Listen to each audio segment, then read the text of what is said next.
I got a call from my aunt stating that my dad was here. When I got here, I came up here and my dad was sitting right here. He was pale, just crying real bad and saying that he was sorry. I didn't know what to think. I didn't know what happened. I didn't understand. My dad had McKee's brain matter and stuff all over his face. It was horrible. He'd done something horribly wrong.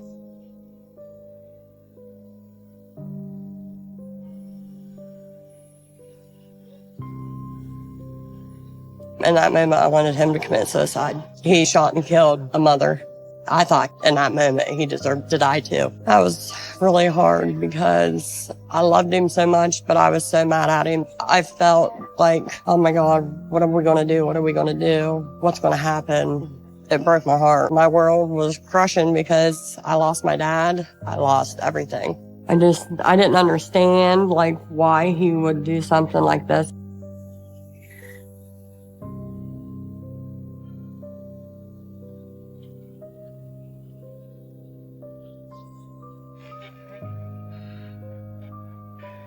I always knew I could kill someone. You need to stop hurting people the way you do. You're going to kill somebody one of these days. Just this horrible thing comes over me, and it's too late once it takes over. Bang! It comes on me. Oh my God! Look what I've done! I had that pistol in my pocket, and I reached in my pocket and I shot her. This picture makes me sad. This picture is from the night that my dad got arrested. It just doesn't look like my dad when you look into his eyes. It's not my dad, but it is my dad. I've never seen him look that evil. Like, he just has no soul. Totally different. Totally different. Like a scary monster. I don't like this picture at all. It reminds me of what he did. He killed someone else. It doesn't look like my dad.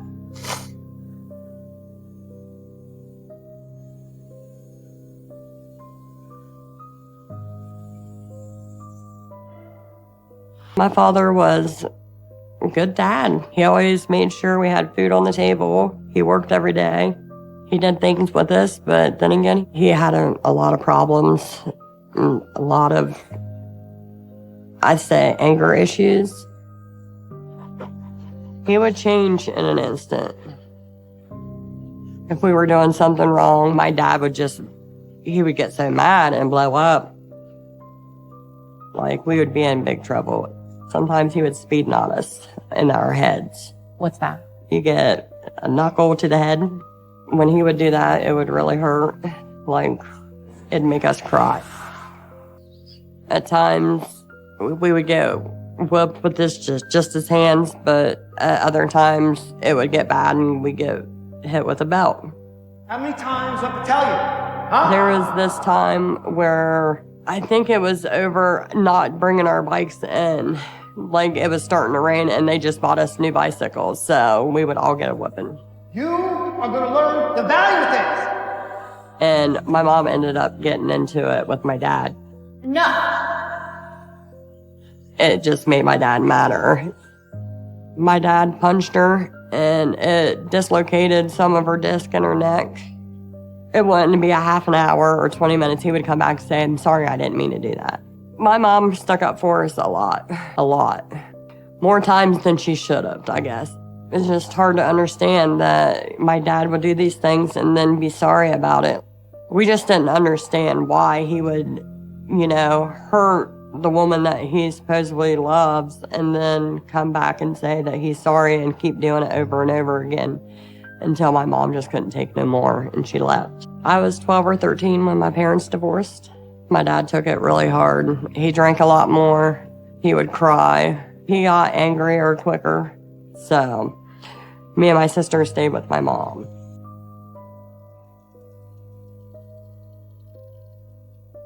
We would have get-togethers at my dad's, and if somebody irked him or something, like, he would try to pick a fight with them. Usually when my dad got in a fight, he would knock somebody out, and that would be the end of the fight. One time, my dad's neighbor came over.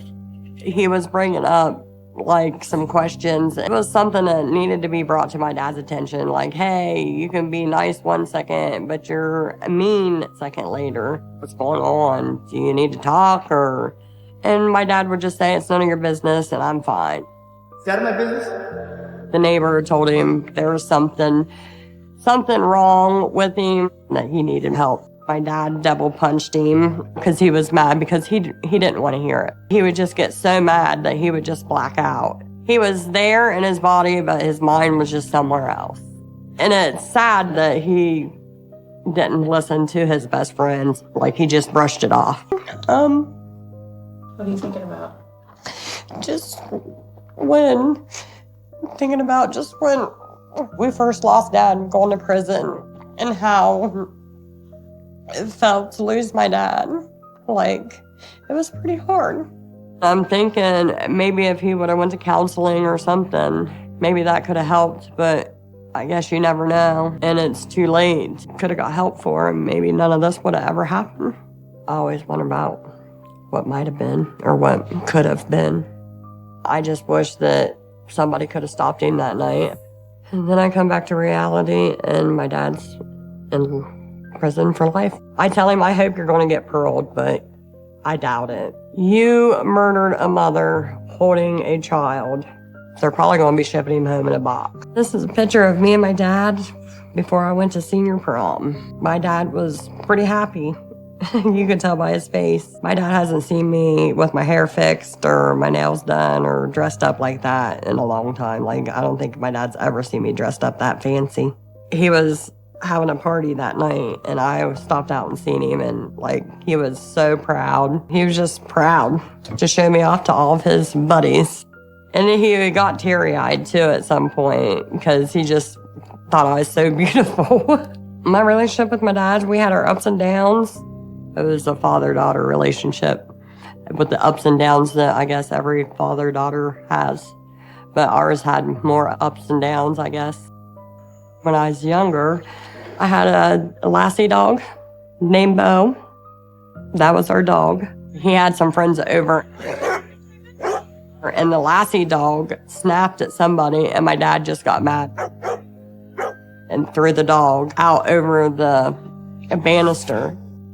The banister was pretty high up. Like, it was kind of down a ravine, like a hill, and ended up killing her. In that moment, I was shocked, and then I was like, what'd you do? He could have just smacked the dog and told her to go lay down or something. He didn't have to kill her. I straight called my mom, and she came and got me. And I didn't talk to him for, I'd say, maybe 6 months. I think maybe I was afraid that it would upset him. I was scared of my dad because I've seen what he did to my mom. To this day, I still ain't discussed it with my dad about how I felt about that whole night and situation.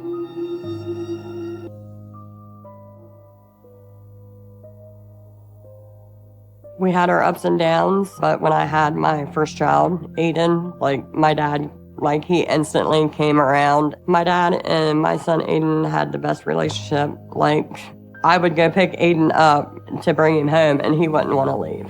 This is a picture of my dad and Aiden when Aiden was just a little feller. They used to go fishing all the time. They had a pond up a hill, and that's where they would always go fishing. And that was the first catch of the day. Aiden caught the first fish, and my dad was so proud of him because he reeled it in all by himself. Aiden was really happy, too, that he caught it. You can just tell by his face. I remember that day. They both were super excited. That was his life. It was the grandbaby, so I feel sad when I see pictures like this because those were good days.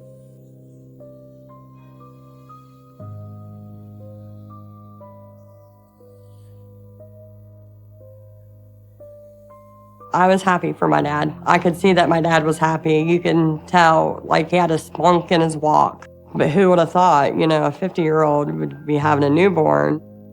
But he would talk about her nonstop, like, and it was all good things. Like, oh my God, you should see her, she cooed, or she tooted, or something. Like, he was just so amazed with the new baby. The night that all this happened, I was asleep. My mom and my sister kept calling me and calling me and calling me, and finally I woke up and got my phone. My mom screamed into the phone at me that my dad shot Mickey. I yelled back, "What? What?" And my mom said that my dad shot Mickey in the face twice and she died. I didn't believe it at first. And my mom said, "No, I'm serious." That's when my heart sank and I started crying. I didn't know what to do and how we were going to fix it because it's something that can't be fixed. I didn't think my father was capable of killing anybody. There's a lot that I don't know about what happened that night. If my dad ever wanted to talk to me about his past, I would love to sit down and listen to it because maybe that could explain a lot. I just think that he's got some really dark secrets down bottled below, and they come out sometimes.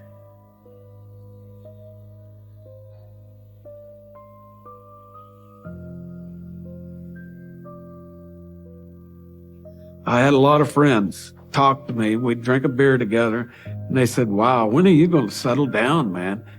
They said, "You need to stop hurting people the way you do." They didn't understand, and I didn't understand then either. My wife even tried to tell me, "You're going to kill somebody one of these days with that temper." Did you think you were capable of killing someone? I always knew I could.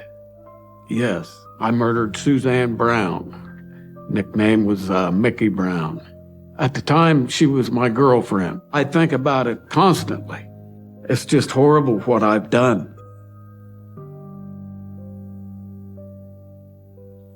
I've been in a lot of fights over the years, senseless fights, stupid fights. Back in school days, I remember I would fight maybe the toughest guy, and I hurt him, and everybody was, talking to me. "Wow, man, we didn't know you was that rough.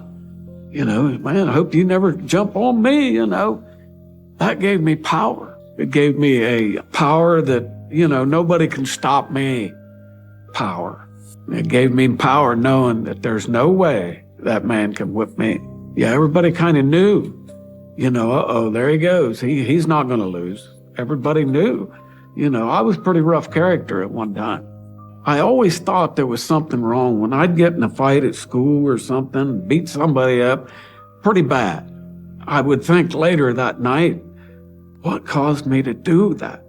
Why? That's not normal. Normal people don't do what I just done,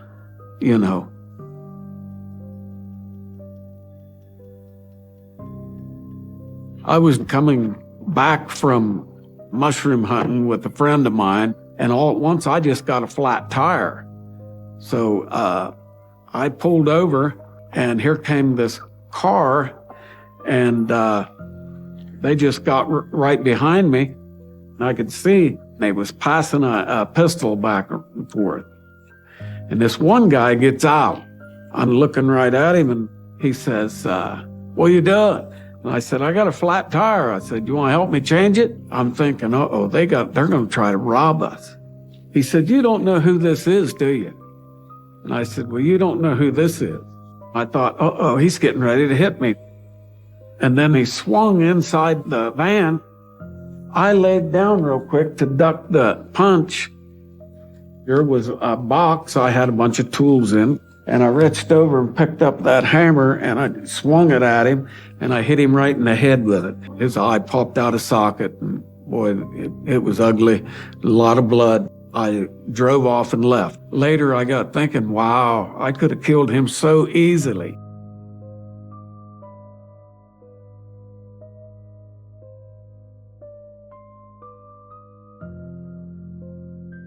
It's just this horrible thing comes over me, and it's too late once it takes over. Do you think that Fawn suffered sometimes from your temper or anger at home? Sometimes I had to raise my voice and get physical maybe with Fawn, because Fawn was a hard kid to raise. She was thick, but I raised her tough. She says that there were some beatings that went on at home. I never beat him hard. I never bruised him like I used to get. But I was like any other parent. If a kid done wrong in the house, you'd smack their butt once in a while. I couldn't beat my own children.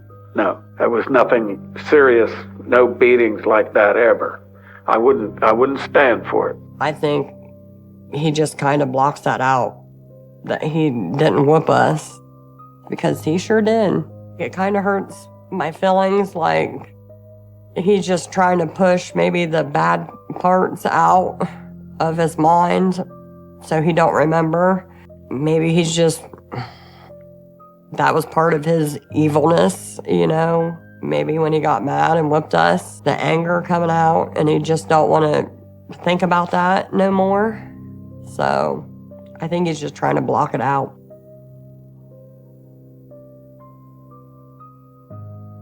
It's just terrible what's happened. I mean, I own it.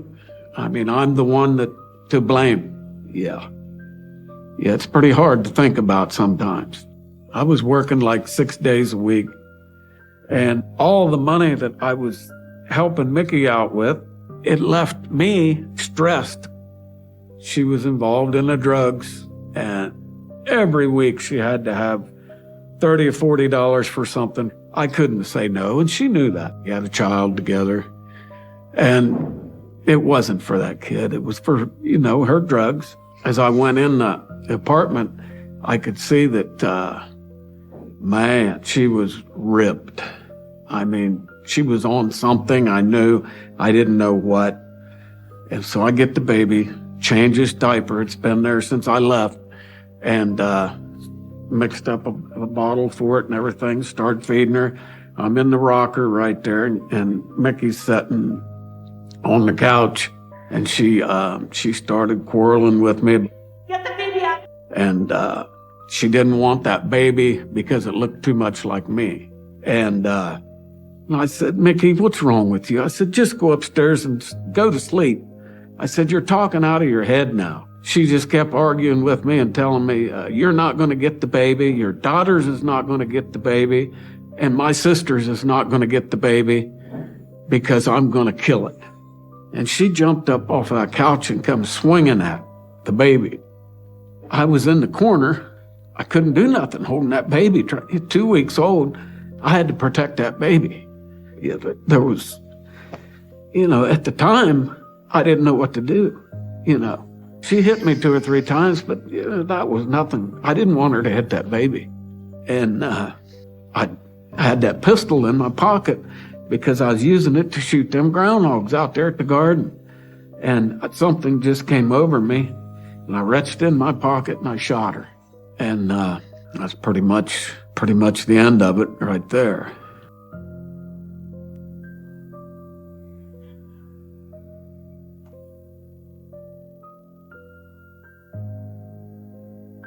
Can I read you something? Yeah. I did get the report from the Ohio Bureau of Criminal Investigation, like an investigative report. Okay. So based on the statement obtained from the suspect during the interview, it appears as though the suspect may have been sitting in or close to the reclining chair when the first shot was fired. The victim was most likely sitting on the couch when struck by the first shot. The victim then got up from the couch area and went to the baby crib. This would account for the blood drop found on the blanket in the baby crib. The absence of blood on the stairs leading to the upstairs bedroom is consistent with the victim having carried the infant child up the stairs after being shot. When the infant child was found, the child was wrapped in a blanket, and the blanket appeared to contain a large volume of blood, indicating that the victim bled onto the blanket and the infant child while walking up the stairs.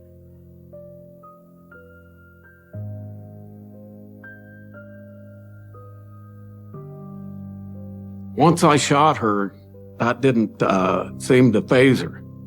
That shot right here in her forehead, and I shot her again. And when you shot her that second time, was your intention to kill her? Yes, it was. I knew I had to. Once I shot her, I set the baby down, I'm hysterical now, and I run in the bathroom to get her a towel. I got the towel and I come out. She's already got the baby picked up. Run upstairs. My only thing I could do was stop her as fast as I could before she killed that baby. That was my job, to protect that baby at that second. And there was a window open like that. And right as I grabbed for her, she was trying to throw that baby towards that window, and that's where I shot her again. So between the first shot and the second shot, it sounds like a little time passed. Right, very little. It was probably at the most 3 minutes. Just long enough for me to turn the water on, grab like a dish towel and get it all wet. I was going to hold it on her head, but things didn't work out that way. She had been shot once in the head. Right. She was still thinking about Hurting that baby. She was still. and That shot never fazed her. She was that messed up, so I have to ask the question that, was there an opportunity not to shoot her, to stop and think about Right. what to do and not take that second shot? Right. Well, as I thought about it for all these years, yes, there was several things I could have done. But at the moment, I felt at that minute I had to kill her. Does your father take responsibility for the crime he committed? He knows that he done wrong that night, and he knows that he should have took other actions, but she kept threatening him that she was going to hurt the baby, and he said that he just blacked out, and he just couldn't, I don't know, he just couldn't take it, so. Did you believe him? I don't know, like one of them 50-50 type deals. I wasn't in that apartment that night. It was just him and Mickey, and There were only two people there, and Yes. only one of them came out. There's only one person alive that really knows what happened. I do wonder all the time, like, is that really what happened? I choose to believe him because he's my dad.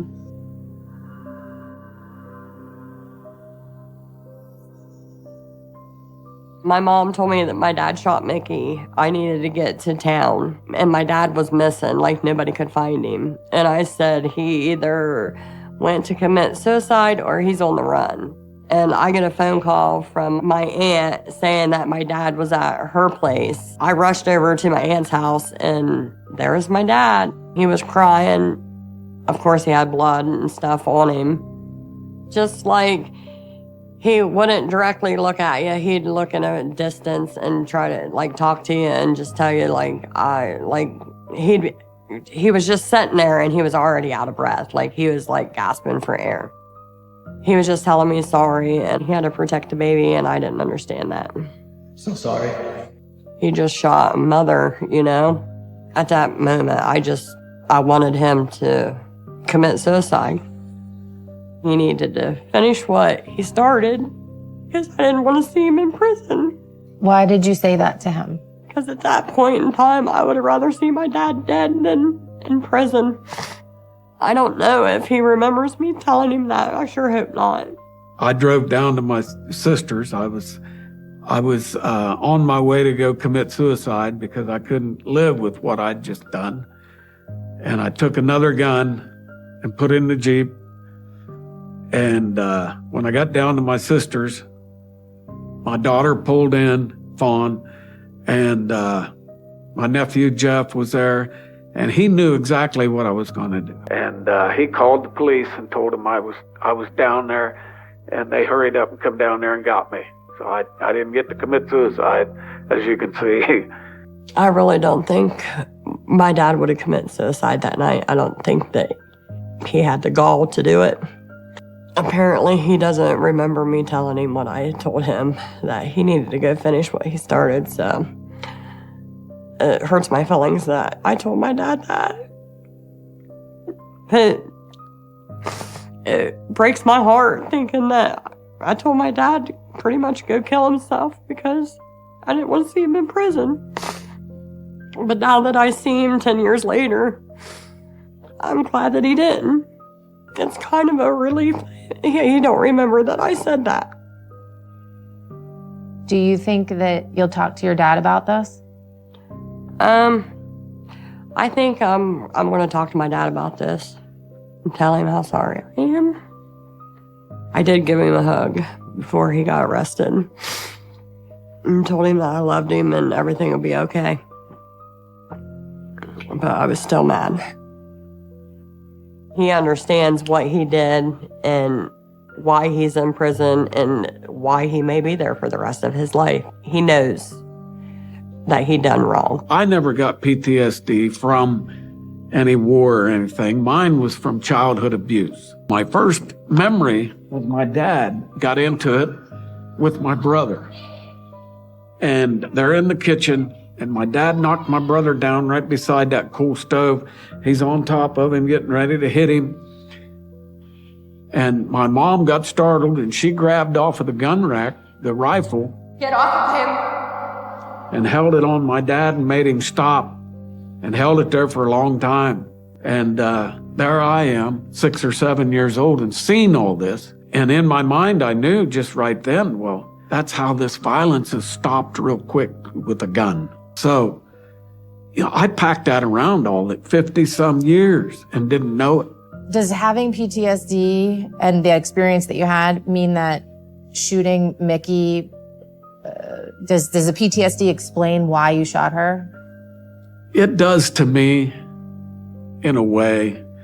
Like if somebody comes at me or comes at somebody I love right here, and I think that he's going to violently hurt me or them, my job is to stop this as fast as I can by any means before something serious happens to my loved one or myself. And believe me, I've done it over the years too many times. 95% of the time, it's just a reaction. And the first thing that goes through my mind is, how am I going to stop this man? You know, where am I going to hit him first? That's the thought.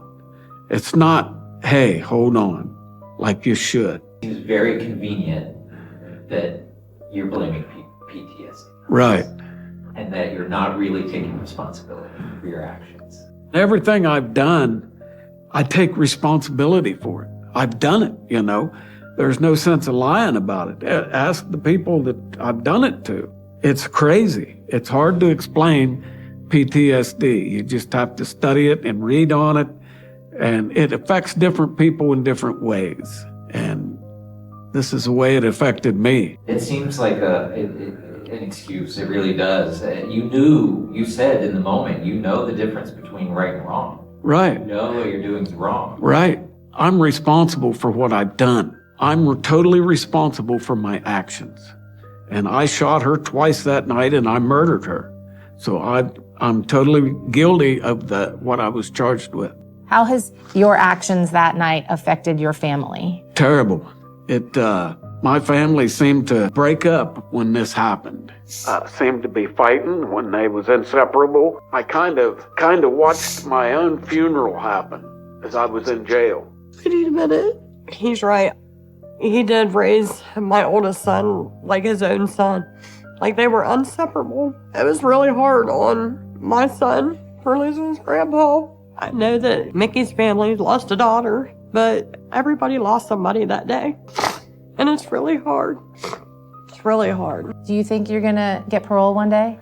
I hope I do someday. I may get a parole and may get out and I can enjoy my kids, grandkids, great-grandkids. I take full responsibility for the crime I committed. It was a senseless murder. Living with the fact that I took the family's daughter, sister from them, Mickey, I took her away from that family. The child we had together. She don't get to see her mother, and, you know, hopefully someday I do get to meet her. It's terrible on both sides of the family. If you get paroled, though, what's to say when you get out, if you get out, that you wouldn't do this again? Because I deal with it in here, I can deal with it out there. Because I've been in here so far 11 years, and I've had reasons to fight in here. And I've got a lot of tools in here that how to handle people, violence now and things. There's other ways other than violence. You don't fight violence with violence. There's no excuse for what I've done. You know, I own the whole thing. I mean, I'm guilty of it. I'm going to serve my time. I mean, this is a total tragedy, what happened. And there's no way I can turn back and change anything now. The only thing I can do is better myself while I'm in here. I don't ever want to hurt nobody again as long as I live. It will be 11 years this October that he's been in prison. He has learned so much in there. I can see that he's changed, and he will be about 70 when he goes up for parole. So, but I can't say that he's going to be too old to be able to hurt somebody. You're never too old to hurt somebody. I don't quite understand why he would say, I don't want to hurt anybody ever again. He shouldn't hurt Mickey in the first place. So I just hope that he understands, like, you really did hurt somebody and you affected people for the rest of their lives. We can never bring Mickey back. And we all live with that, and I know my father lives with that.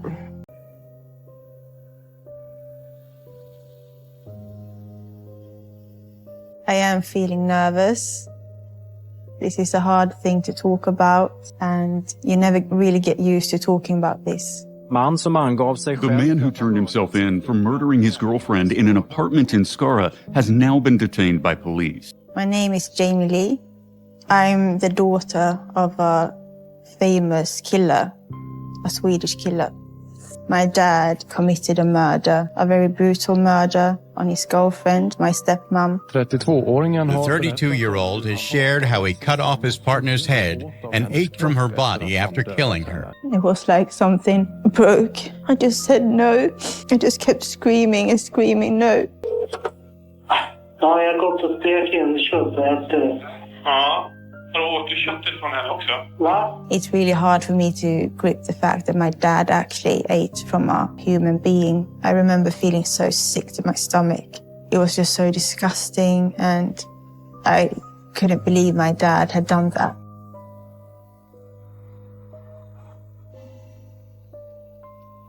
It's like the next house, this one. Can't believe I'm doing this.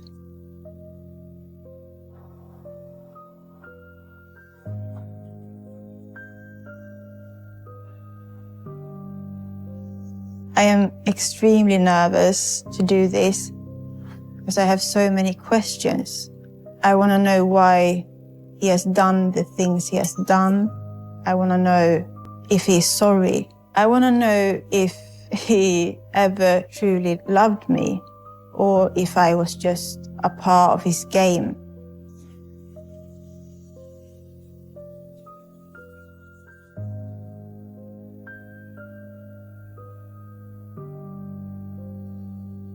How do you feel when you see her? You knew how much I loved her, right? When she was alive. It's not murder. I am not a murderer. You cut off her head. I did, of course. Yeah. The whole nature of this crime is not just for Jamie, is whether people choose to believe, right? If I'm going to say to all the viewers something, they can think about it. The only person that knows the truth is me. So if you choose to believe in something else, then you take a deep, good look at yourself in the mirror and say to yourself, I'm an idiot. Isakin Drabad is one of Sweden's most notorious murderers. In 2011, he was sentenced to a psychiatric hospital for cutting off part of his girlfriend's body and eating it. After this, he became known in the media as the Skara cannibal. He had committed a murder that was talked about all over Sweden, you know, all over the world. And people were so scared of him. People talked about him like he was the biggest monster ever. Yeah, I was just the Skara cannibal's daughter. Yeah, so this is when I was newborn. My dad is holding me. I think he was about 20 here, very young, looks a bit grumpy. Yeah, it's nice seeing him holding me as a kid, as a baby. I loved my dad when I was a little girl. He was the best dad. He would take me out. He would watch movies with me. He would always make me laugh. He always knew how to make me happy when I was sad. I always felt like my dad loved me more than anything else in the world. And he always said that he doesn't care about anyone or anything other than me. I really did love him, and I still do love him. I love the good side of him.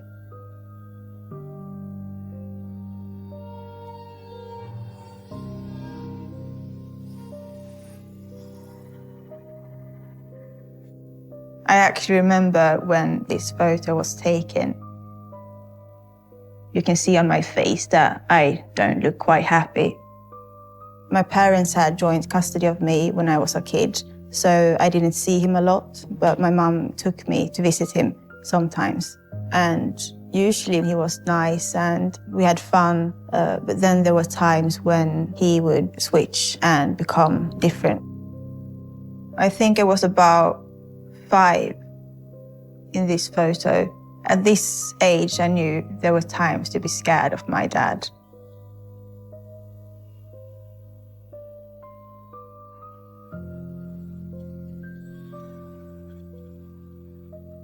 One time when I got to his place, my dad asked me if I was hungry. Said yes, so he went to the microwave and he heated up a pizza. And I ate the topping first, like the cheese and the ham. And then he looked at me and said, "So you're not hungry? Why did you tell me you were hungry?" And I went like, "Yeah, I'm hungry. I just eat the topping first." He just snapped. His eyes just turned black, like he lost all his emotions. It was like he had gone. My dad wasn't there anymore. It was someone else. He took my plate and he just smashed the plate into the sink. I just froze. And I just remember my heart pounding out of my chest. I was just really scared. He just went around all over the place, like screaming and shouting. And I just wanted him to stop. And I would just say, "I'm sorry, I'm sorry, I'm sorry." And nothing would help. Nothing would calm him down. That was the first occasion where I felt like truly scared of him.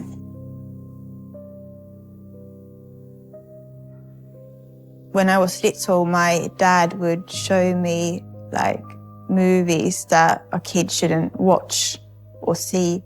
He really loved horror movies and movies with a lot of blood and knives, killer movies, you know? And he was so like invested in the movie, like he was learning something. And he watches some sick movies, like really, really, really sick movies. I just remember closing my eyes, waiting for it to be over. I can't really understand why he would want to scare me, you know.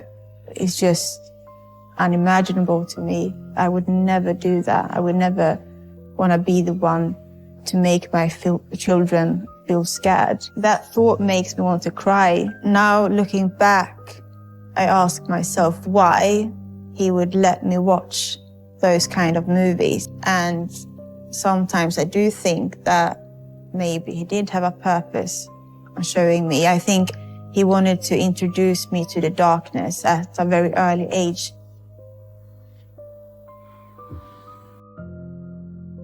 My dad's apartment was kind of odd. He would have like pictures and paintings of the devil up on the walls. He had this knife collection and an axe. When you walked into the apartment, you got a very dark feeling. When I was a kid, he made me believe that demons and spirits watched me. He even made me see them myself sometimes. Like when we were in a dark room at night, he could go like, "Look at the wall, Jamie. What do you see?" And I would go like, "Nothing. Look harder, try harder, look. Just look at the wall. Keep looking until you see something."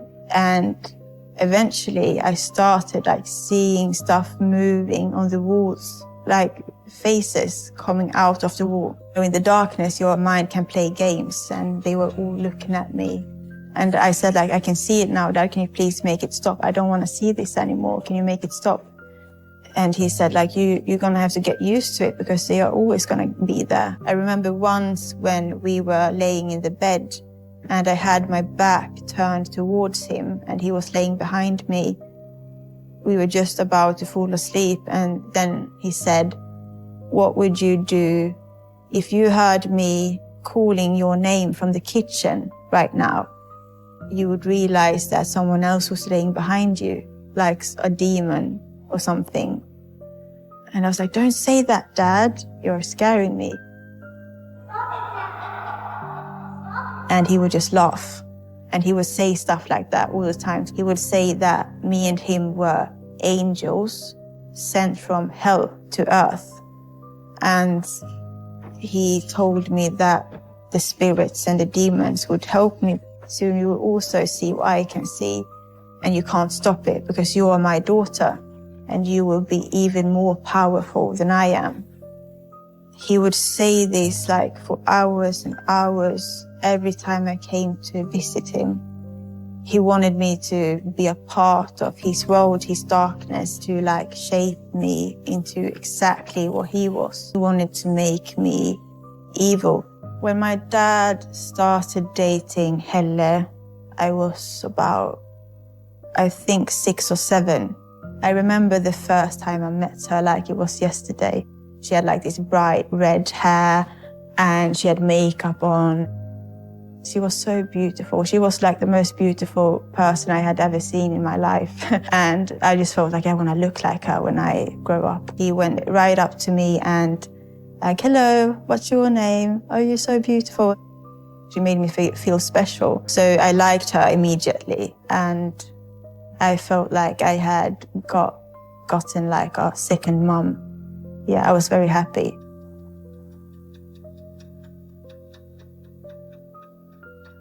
In the beginning, it was so much fun and it was like a paradise. I loved it so much. It was my perfect world.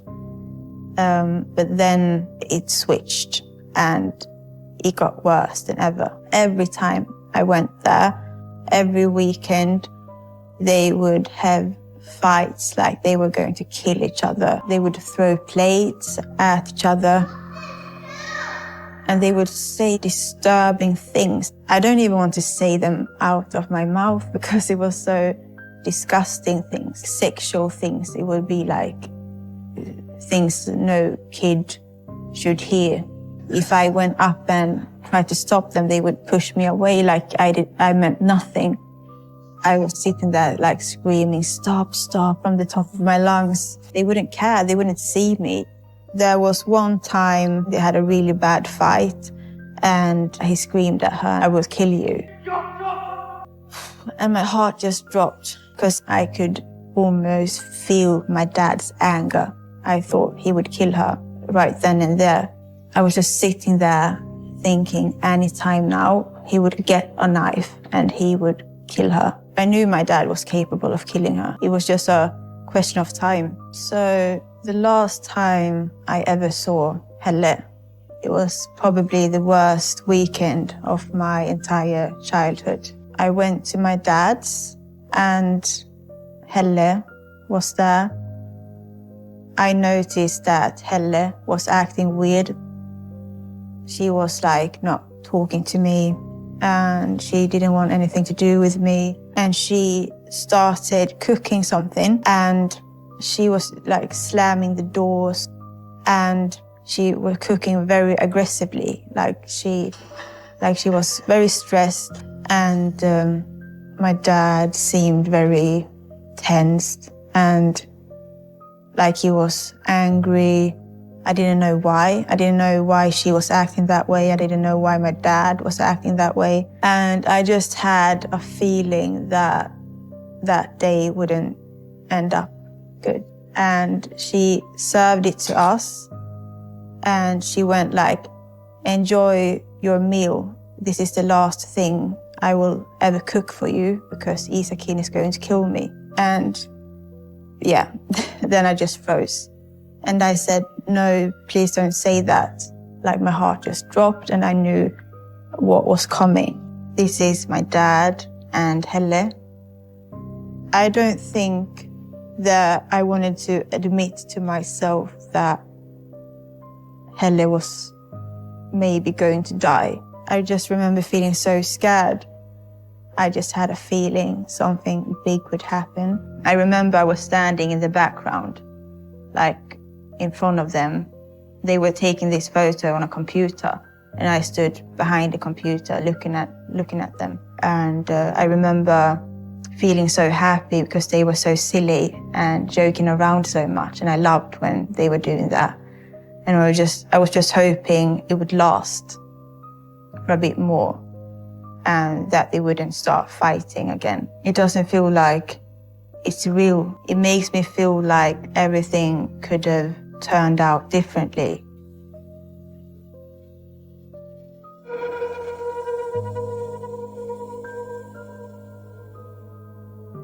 I went in the bedroom.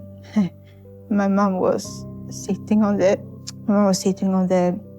side of the bed, crying.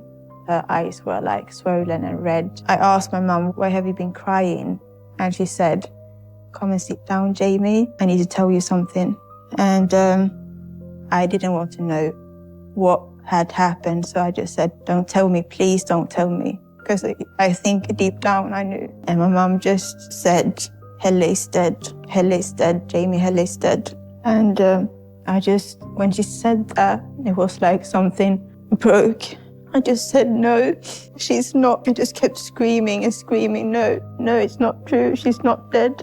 And she just kept holding me close to her. And after a long while, I just asked her, "Was it Dad?" And she went, "Yes." And it felt like my entire world just broke apart. So I asked my mum, like, how did he kill her? What happened? And she said she couldn't tell me. I just knew that it had happened in a very brutal way. I accidentally saw my dad on the newspaper, on the headlines, and it said, "Isakin Skara-kannibalen," which means the Skara cannibal. I remember feeling so sick to my stomach. It was just so disgusting, and I couldn't believe my dad had done that. It's really hard for me to grip the fact that my dad actually ate from a human being. The man who turned himself in for murdering his girlfriend in an apartment in Skara has now been detained by police. The plea hearing will be held at the district court this afternoon. The man killed his partner in their home, and when he called the police and reported himself, he also said that he had eaten the body. It felt like everyone around me, everyone who knew me, saw me differently after that. And no one really asked me how I felt, how I was, if it had affected me. No one really seemed to care. They didn't want to be friends with me anymore. I always felt so alone. I felt like the most lonely girl in the world because no one really saw me for me anymore. I was just the Skara cannibal's daughter.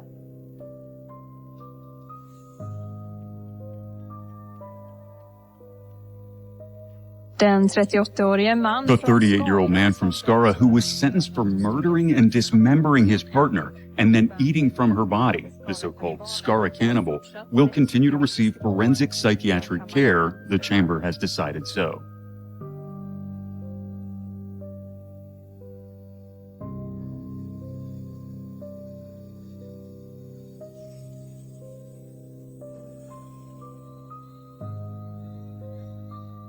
I was so nervous. I was so nervous because I didn't know what to expect.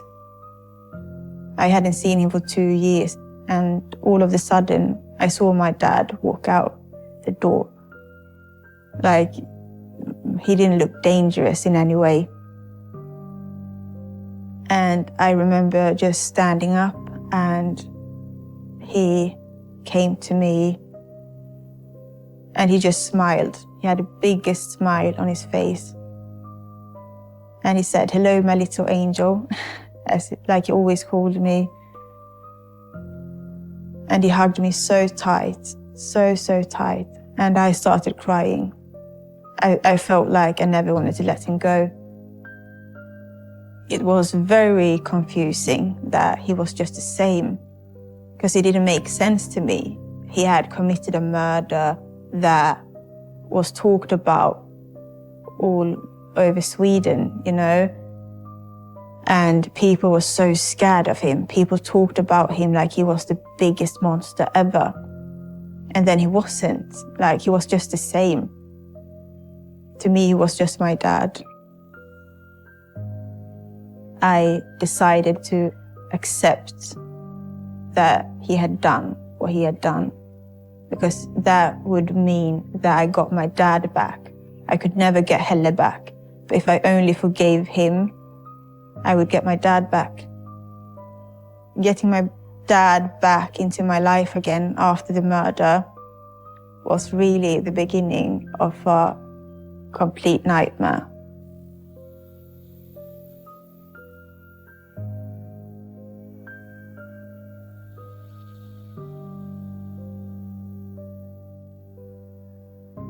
When I was about 13 or 14, I started doing drugs and drinking a lot. I just had so much hate for myself. Everyone just saw me as this killer's daughter. I was trash, I was nothing. And he never treated me differently. So I could always turn to him with whatever that was going on in my life. Everyone just thought I would end up being a junkie on the streets. I felt like I had nowhere to turn, no one to talk to. Yeah, it was accepted it. Because my mum didn't. She hated that I was doing drugs. The only one that I had, it would be me and him against the world. And I could come visit him in the hospital, like high on drugs. He wouldn't care. I do believe that he was awful. It was an awful time, a horrible time. And my dad was the only one who accepted my mum, because she was already so sad, and I didn't want to make it worse for her. And he saw his chance to be. And then my dad, he gave me a voodoo doll, which he had made, and a needle. And he said to me, if anyone ever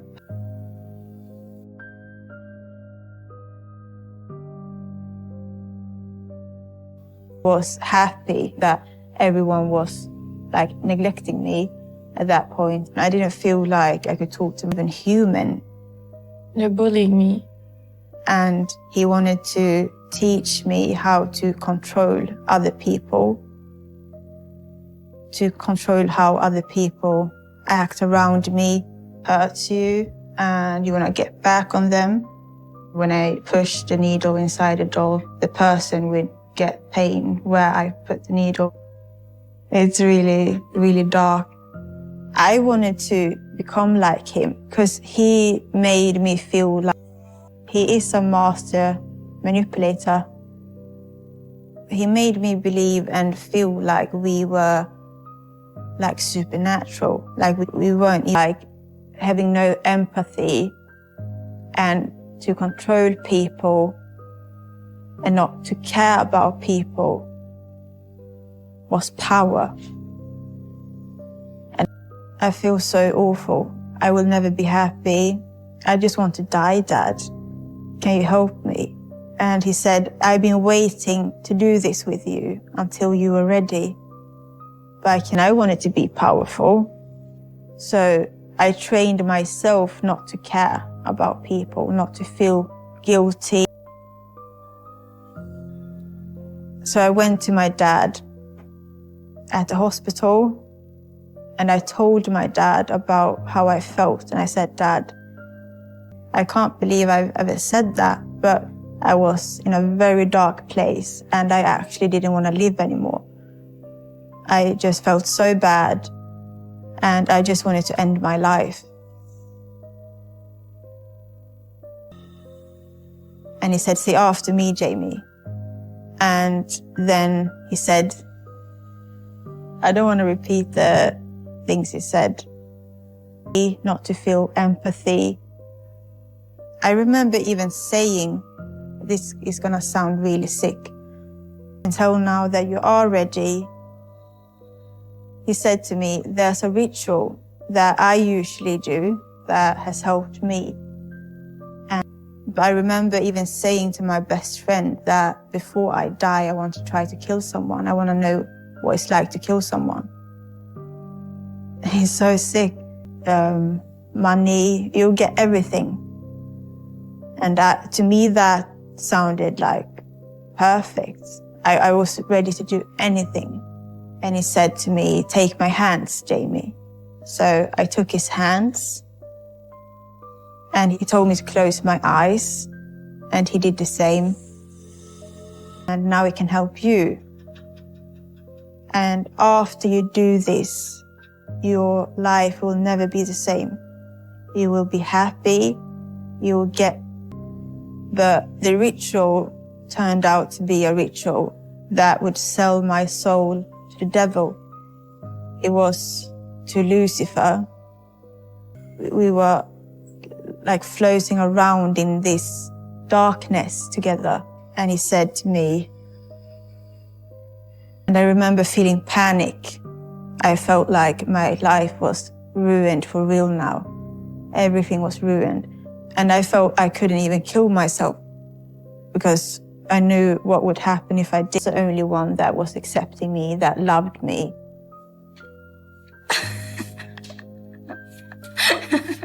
That's what I thought. He played with my mind. He changed my whole. And I don't know what I believe, but I don't think that it's good to say those words. That we in my body like we had left the room. Like we weren't there anymore.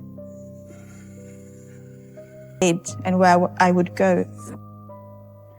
I would go to hell. I still went back to visit my dad after the ritual because he was said that day. I don't want to say it again.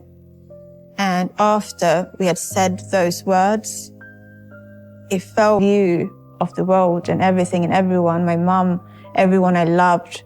It just changed how I saw everything. It was me and him against the world. It definitely was.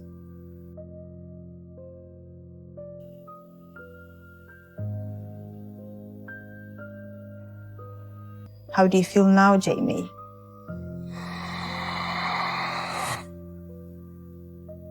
I felt like it worked. I felt like I had no soul. This is the best day. There she is. Hej gumman! Jag filmar inte.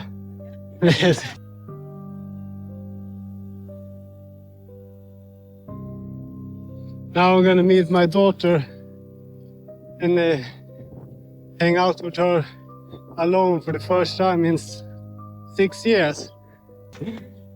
Hej. Ja, cykla till helvete.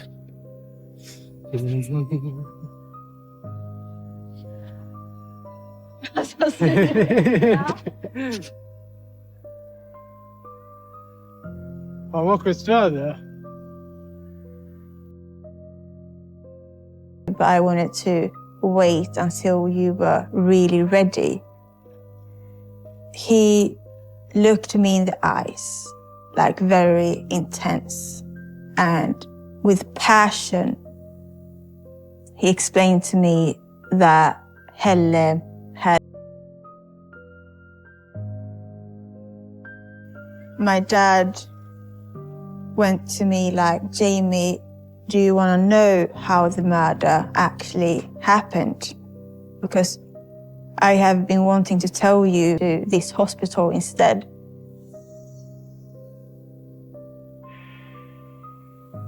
He told me that he took a knife tried to do everything in her power to get him to the point where he would kill her.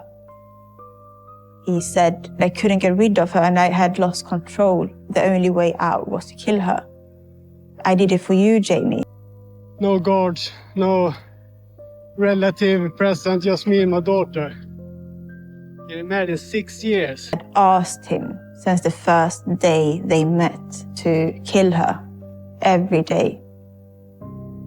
She had tried to kill herself many times, but she wanted him to do it. And I did all of it for you. And he said, I did it in such a brutal way so that I wouldn't go to prison, so that I would go to kitchen. And he took an axe from the hallway and he went in her thigh and he fried that piece of her thigh in the pan and he ate the piece off to the bedroom where Helle were resting. And she didn't say anything. He said that she just looked at him, like nodded, like, go ahead, sigh. And then he had just made it look like he had slept with her corpse. And he chopped her head off with the axe. And then he brought her head so that it would be even more sick.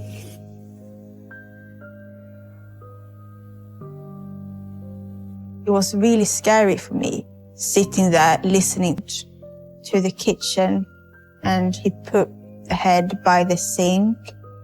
He cut off a piece of her to this. It was like he was reliving it, like he was enjoying talking about it, like it was something that he was proud of, like he was holding a painting that he had done. I just felt so disgusted, and I just felt like I wanted to leave the room. The way I saw him do it, and then he took the knife and he slit her throat, and then horror movie in that apartment, just like the ones he used to watch.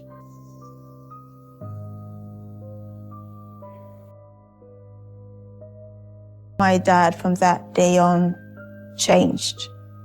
He showed me who he really was. That's the first time I really saw my dad to him. And he screamed in my face, "Shut your mouth or you'll see what happens."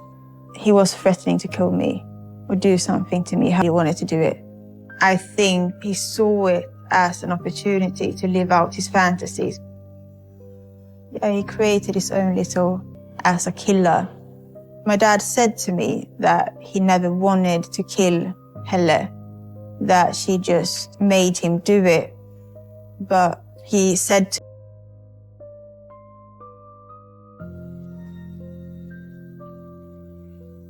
my dad had screamed at me through the phone, like back for the first time since I was a kid. And I went like, wow, is he still there? Is that dad still there?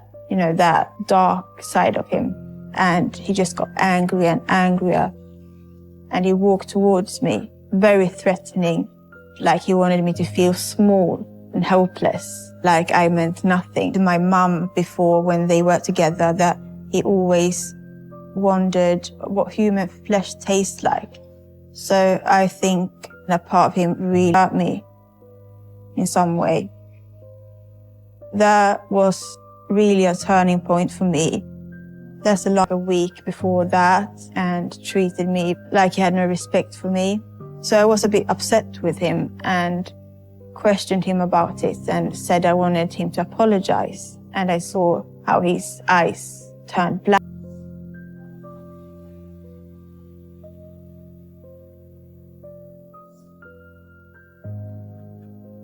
It's just right. In the beginning, it was like a relief not talking to him anymore because he had dragged me. It has been hard for me, especially now, the last year. Last time I saw my dad, I just wanted to get rid of all of the darkness. I just wanted to get back into the light, and I walked away. It's like I could breathe again. I could find my way back to the light. But I start to miss him. I miss the good parts of him. I miss the good times.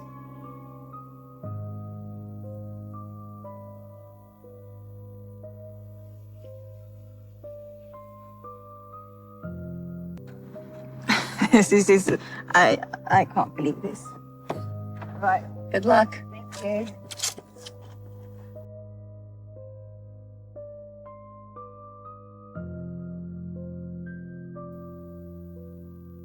To see the person who's like scaring you to death. I think it's extremely difficult to have me in. It's like the next house, this one. Okay, I'm just gonna pull around this corner here. God. So deep down in the darkness. When he was no longer in my life, it was, can I just wait for a minute and prepare myself mentally? Of course.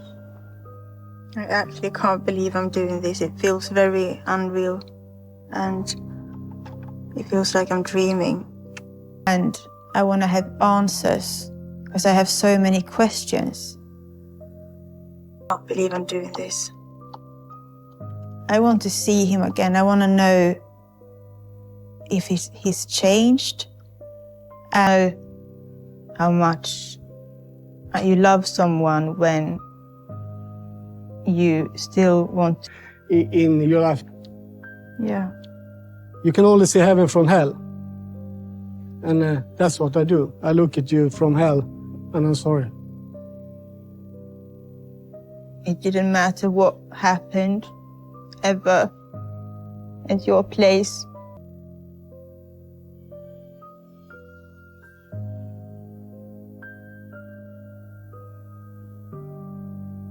Do you know how much you love someone?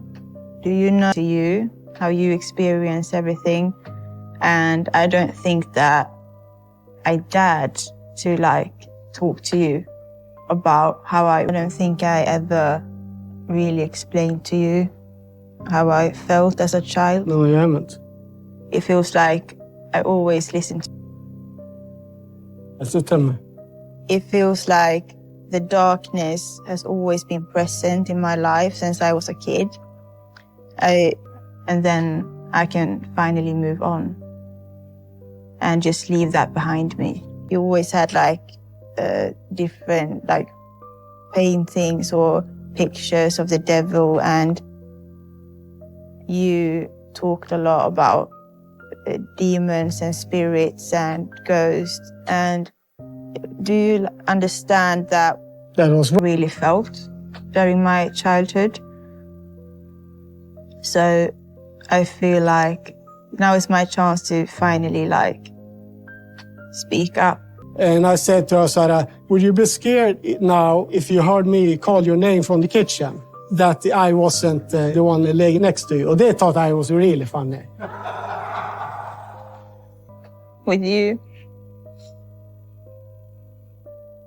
it didn't matter how badly you scared me. I always wanted to come back to you. I know. You're extremely brave. No, I just loved strong. you. A kid is always innocent. Yes, and I took that. One time, I understand now that's wrong. She was gonna go to, you were gonna go to sleep, lie next to me.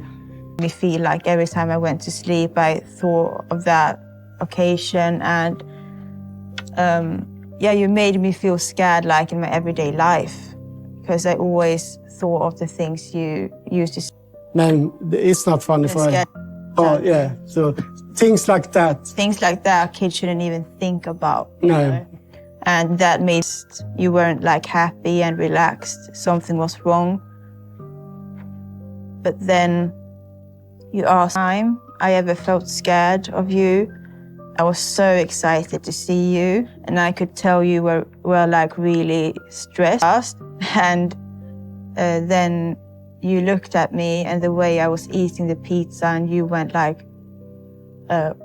why wrong? Yes. That was wrong, yes. and that damaged me. Yes. I always felt like I was carrying a burden, I was carrying darkness with me, and I didn't feel like a normal kid. I didn't feel innocent. Do you know what I mean? Yeah, I understand exactly what. It's me if I was hungry, and you asked me like in a very angry way. And I wasn't really hungry, but I didn't really want to say no to you, so I said I was hungry. So you went and you heated up our pizza in the microwave. Say to me. I thought then that I'm preparing you for life, but I prepared you for my life. I remember the first time, and I sat down by the table, and I started to eat my pizza, the topping first. I always thought that because you come to me, even if I am like I am, that you always felt unscared of me. But I understand now that that wasn't true. That wasn't true. Didn't you tell me you weren't hungry? And then you took the plate away from me and you smashed it in the sink. I had no remember. I just froze to ice, and I didn't expect that at all. And then you just kept running around in the apartment, slamming doors. And I went I'm sorry, I'm sorry, I'm sorry. Please, I'm sorry. And then you would calm down, but I was still crying and shaking. True. I have done an awful dangerous thing. Also, no question about it. But I'm not English. It doesn't feel like it's me. But I remember this time. That was when you started to know your shortcomings as a father.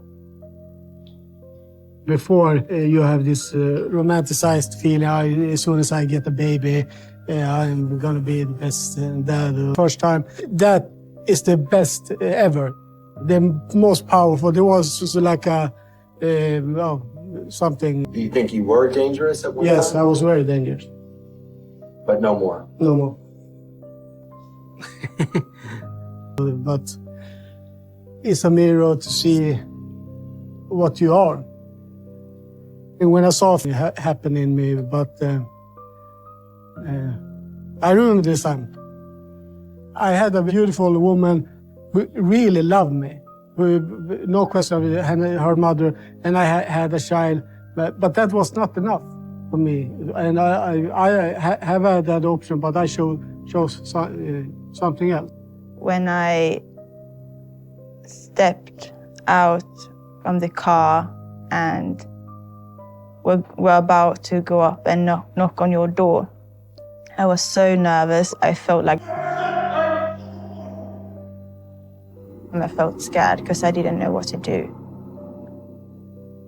And have you ever told them what you did do? No. So I felt scared because I didn't know if you had chose to go back to the hospital or if you went back up to the apartment. I felt scared, like you were going to hurt me if you had gone back up to the apartment. And when I realized you weren't there and that you actually had left, I just fell down to the ground and started crying. I thought that you all... My mind. And during these years, I've been thinking maybe you got even deeper down in the darkness. Maybe you had gotten more dangerous. I was just scared. So when I opened the door, I ran to the kitchen and I grabbed a knife. I was going to faint. When I last saw you, you really scared me. And I haven't heard from you since then. So many thoughts were running through my... And I started to search every room in the apartment. And then... I felt that I loved you, that I never could harm you, even if I harmed others. You should have realized, well, she must be scared of me. She can't just think that I would hurt other people and not her. Obviously, I felt like you were capable of hurting me. But I can't comprehend that you... Dad, who would open the door. Do you remember what happened the last time we saw each other? Yeah, of course. I was so scared. I didn't know what you were capable of. I feel that. I understand what you say. I'm sorry about it, but it doesn't go in my brain. It doesn't. I can't comprehend that you can feel that I can hurt, because I can't. You wouldn't hurt me physically. It's an impossibility. But the last time we saw each other and you looked at me that way and you talked to me that way just made me feel like I wasn't different than Helle, a different side of you again. And I wanted to see how far I could go before you snapped. The thing is, I felt a long time that you say, not only that moment, that you testing me. I snapped. When you looked at me the way you did, I saw the same eyes as I saw when I was a kid again, like your eyes, like... Yeah, I started to feel a little bit like that. So that's why I was scared of you for the first time since I was a kid. Because I felt like you could snap at me the way you snapped at her. I actually, on purpose, tried to see where your limit was. I killed him. Like you said, you saw the same person, but the same person was something that appeared because you summon it. Do you understand? Om you knocks on the devil's door, it's like a dream, more like a fog, but he's dead. He doesn't exist. That was a weak person. I have killed that version of Isak that is dead. It doesn't exist long enough. He will open. I do feel like you were manipulating me when I was younger, like even when I was a kid and especially when I was a teenager. You made me something I wasn't from the beginning. You gave me a doll. I know. That was what made him mad. I wanted to see how far you could go because I had started to see had you made it yourself? Yeah. So I could use it to hurt the kids that were like bullying me or the people that were hurting me. Nej, voodoo doll. I want to give you some strength to handle the situation. Because you're testing me. Yeah, but so by doing that, you scared me a little more. I'm sorry over how I acted. It feels more like... Entire world was just twisted. Everything was so twisted, and the things you had taught me about the world and everyone and people. I trained you. Yeah. Well, I don't say it's right, but I thought this can only be benefits for you. So I started to believe like you might not love me for real, like I was only a part of your game. And you were, I don't know, I just thought you might not love me and never have loved me. Sorry to hear that. It breaks my heart because the opposite I do. Yeah. I understand that maybe never. I would become successful, I would become powerful and happy. My life would like change for good. What's wrong? I'm not done. Jamie, do you want to talk about selling your soul? Because I think that's important. That was sort of a turning point for you. Not selling, giving. So there is a big difference. So, did it help? What? Did it make your life worse after that or better? So I'm going to explain how I experienced it. So then I came to you and I explained to you how I felt and how depressed I was. And I don't think I said to you I wanted to kill myself, but I did. And I was at my lowest point ever. I was at a point where I wanted to kill myself because I didn't want to live in the world. Will you feel that because of my shortcomings as a father? And then there's nothing now I can do about that. Yeah, I don't know. It is a question. Can I do something that makes you feel more? How do you feel when you see her? Nothing. No, nothing. This it's like you're showing me a picture of.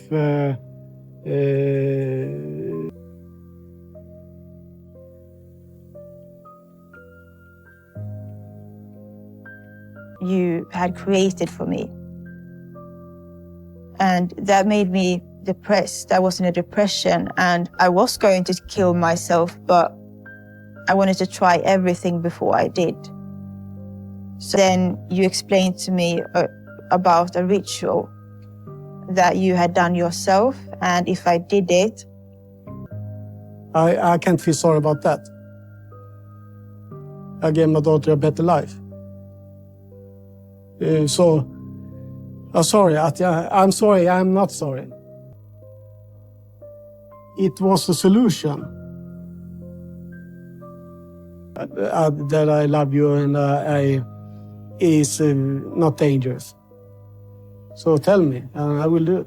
Yeah, I don't know what that would be.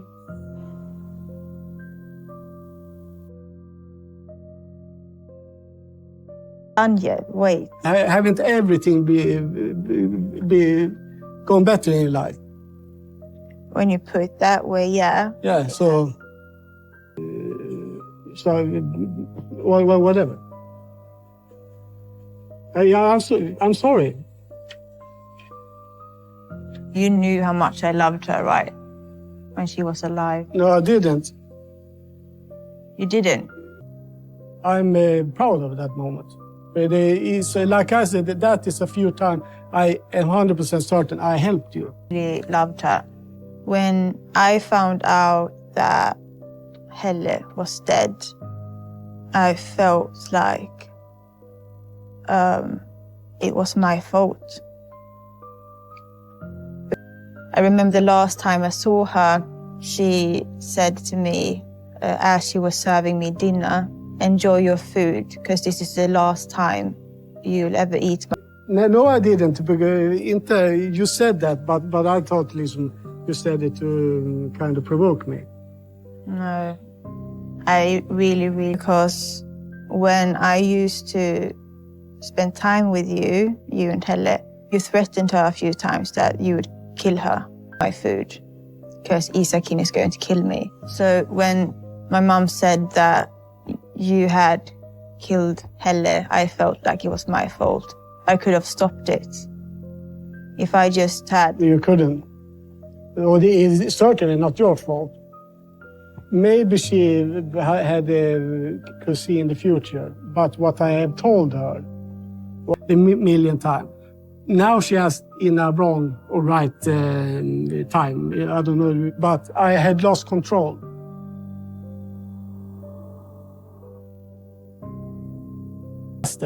But she kept asking me all the time after that. She was demanding you to kill her? Yes.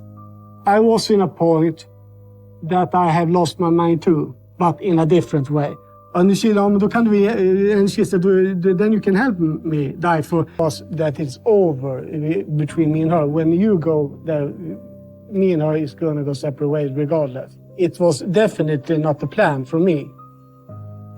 When you go, I'm going to kill her. She had asked me over and over and over and over and over.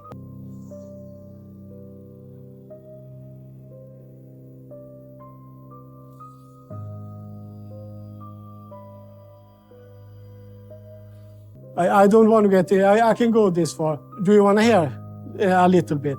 It's all right. It's all right. I set her over, not the whole restrainer or something. Took the knife. She held my hand not to stop me. It was a form of, I just over that she wanted me to kill her. I should have gone away straight away when I heard that. Not taking her in your life, that is my fault. But two sick individuals does not make a good cake. It is a disaster. In my demented mind, that was a logical decision to do that, to get what I want. And I saw a way out from that. Other than what? Do what I did. Than killing her? Yes, because that would lead me to have to get to psychiatric help. So you were killing her to get psychiatric Yes. help. It's hard to explain. So to you, killing Ella was the way out. Yes. Me, to get help. I saw no way out of my current state of being other than... And it was. did she know you were going to kill her that night? Yes. So she asked you again that night. You said, okay, let's go in the room and I'll kill you now. She lied already. You went in. It's going to sound serial killer, but it was like somebody holding your hand. You're going to go on board a ship or something. Okay, let's go. It was a partnership. Oh, let's go. She wanted comfort. And then I did it as quick as possible, that way that she should feel less. And that was to put it in the neck. Helping someone commit suicide. No, there is no difference. They exactly like I see it. It's not murder. I am not a murderer. So all of the graphic things that happened with the crime, that was you because you wanted to go to an insane asylum. Yes. Because you had to prove to them that you were crazy. Yes. So you cut off all the physical emotion directly over. So the only thing she will feel is just the sting. But I know that this knife is so sharp. So the body doesn't even react with the pain receptors before it the nerves in the neck. So when they cut, she feels.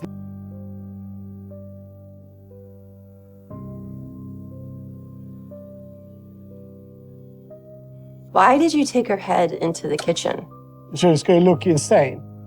I watched a lot of movies. I was the horror. So I thought when I put it there, that the typ. I have wondered myself, but then I thought, do I think about it? Do I feel any urge to do it again? And is there something I urged to do before? No. Do I feel sexual pleasement to think about doing so? No. Will watch me cook her. It looks extremely insane, and it is insane. I don't mean that I did was not insane. I mean that there finns in a way, a rational explanation with semi... Cutting off her head. I did, yeah, of course. Yeah. So they will never question if I am insane or not. Ja, jag har gått och stekt in köttet. Ja, har du åt köttet från henne också? Va? So you didn't want to eat her? No, nothing. If you cut the big vein, you bleed out in an instant. And did you feel sad killing her? No, still not. Yeah. Because it was what she was asking Yes. for. So in your mind, is it any different than... You take a deep, good look at yourself in the mirror and say to yourself, I'm an idiot. Because that was you are. Do you think about us often? Logic or semi-insane mind. Police report says that you had sex with her after she was dead. I didn't. You did? No. Did you make it look like yes. it? You made it look like it. That was the thing. Even today, I regret to cut off her head, eat part of her, make it look like you've had sex with her.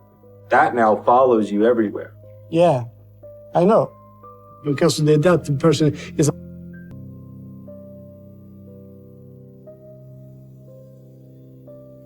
Be what you want. I'm telling the truth. And I know the only one person alive that knows the truth. And I'm sitting here and telling it. Good. Because I don't feel that was necessary to stage 2. But I wanted everything. So in a sense, you were creating your own perfect horror film. And not perfect. You have to remember, I'm an artist. The whole nature of this crime is, not just for Jamie, is whether people choose to believe you, right? Like, that's what it comes down to, is can they believe you? If I'm going to say to all the viewers something, they can think about this. The only person that knows the truth is me. So when I think of you, it's only happiness. I have chosen what I'm chosen, so I have chosen that road. And I don't know if I have something to offer. Lunatic. And you did that so that people would think that you needed to go to an insane asylum. Yeah, of course. But trust me that I am not insane. Every day. Oh, so, of course. We are connected. I feel it. Even when things are bad between us, I'm happy that you exist. Oh. He didn't feel anything for it, like he didn't enjoy it in any way. And that he put Helle's head on by the sink on the counter just because he wanted to offer you other than kind of more grief. But I will never harm you in an active decision. Never, ever, or your kids.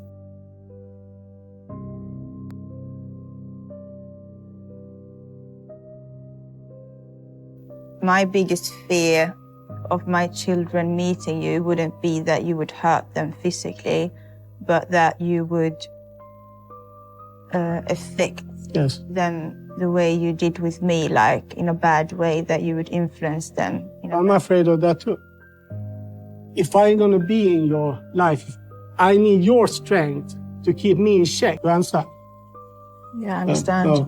But if you feel up for that too, even more burden. How he went through with the murder and everything around it, I still find it hard. I don't know if I should believe him or not. So do you like living here? Do you like this neighborhood?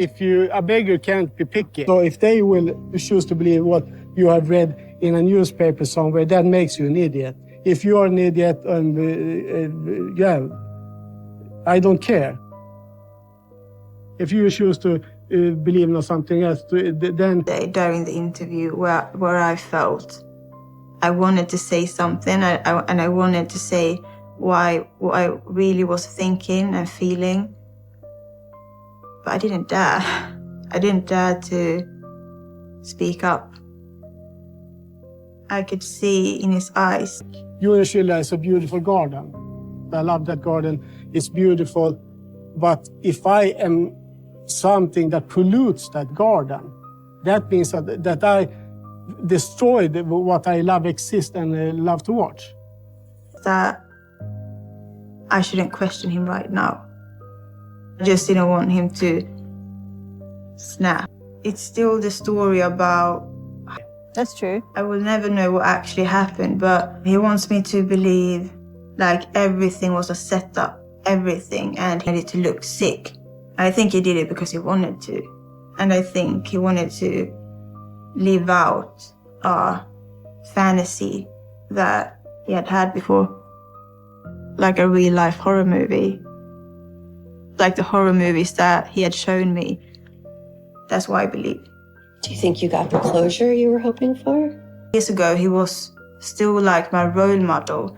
And he was still like someone I looked up to and someone I listened to. But yesterday, I didn't feel that way. You know, there were many times yesterday, different perspective. I saw him from a grown-up's perspective, a mom's perspective, before I used to see him from a child's eyes. And then 4 years, you can never know what he says or does is real.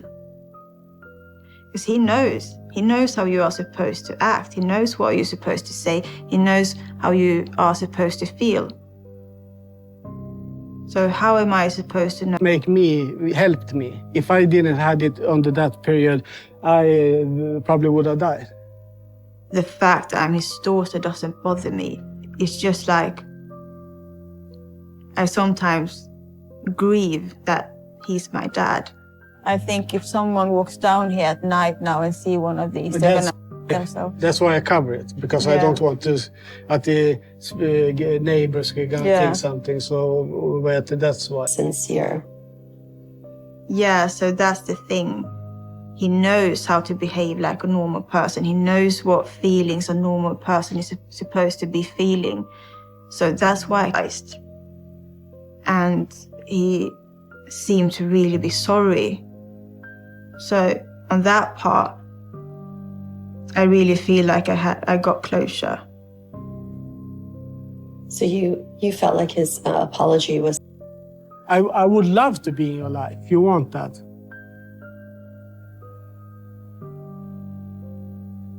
You were with your dad yesterday. Do you feel any differently about him? I don't know. I saw him from a entirely earlier when I ever brought up anything from my childhood to him and asked him for an apologize. He would just deny it ever happened, that he is being sincere and genuine.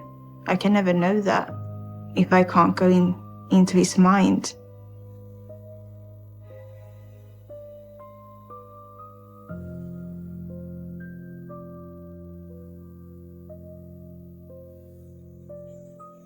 And going through what I've been through. So I'm proud. I'm proud that I am who I am. I am proud of myself, and I'm proud I didn't turn out like him. Because of course I would have liked a normal dad that, you know, goes have dinners with me, and I would have been. But yesterday when I brought up the things I did about how I felt and experienced my childhood, he actually apologized. That one was scary. Are these supposed to be scary? No. I never think 1 second when I did. He has infected that person for the rest of the person's life. And you can't be around him without getting infected by him. What about you? Are you gonna let him back into your life? I'm still debating. I don't know yet. It's really scary in those pictures. Those mug shots are really, really hard to look at. Yeah, I'm still scared of them. Someone told me that these dolls are cursed. To me, they are pure positive, good. Yeah. Because it. He said he was really mad and he choked her and People comment and message me saying, how can you speak up about your dad? How can you be so open about it? You should be ashamed. But I'm not. Why should I? He's just my dad. He's not me. I've gained so much strength from being his daughter. Like a dad that could like babysit my kids and, you know, be a part of my life and not having to be scared of him like brainwashing me or something even worse. As it is now, I don't think my dad is ever going to be a big part of my kids' lives. If my children in the future want, I think my dad is capable of killing again if someone gives him a reason to. I think he would, yeah. He's got a limit. And you can't cross that. To see what he's like and have contact with him in any way they can. I'm not sure what I'm going to do right now. I don't know if it's a good idea. As soon as he walks into a person's life. he has a great smile. It's hard not to smile when he smiles. Corey was the first person to take me out on dates and spend money on. He realized she was dead. Could have been me. It almost was me. He was definitely trying to intimidate me by stalking me. Every time I look back, he's right there. That night, he has a box cutter to my throat, and I'm yelling and I'm screaming for help. I do think he meant to kill me. And he wouldn't admit it. He won't answer any of the questions that I have. Asking him multiple times, and he just won't do it. It's only a matter of time, right? So you knew that you were basically a ticking time bomb? Absolutely. You still is a ticking time bomb? Man, I don't know if I should say this on camera, man. But my mind automatically go to homicide, right? I'm gonna kill this person. I snapped, took out the box cutter, and got on the ground and tried to slit her throat. Has your mind always been like that? Man, I've been like that my whole life, man. You know what I'm saying? So I need him to admit that for my sanity.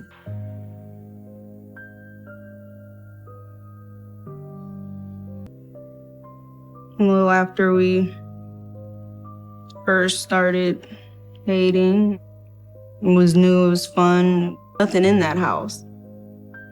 We slept on the floor.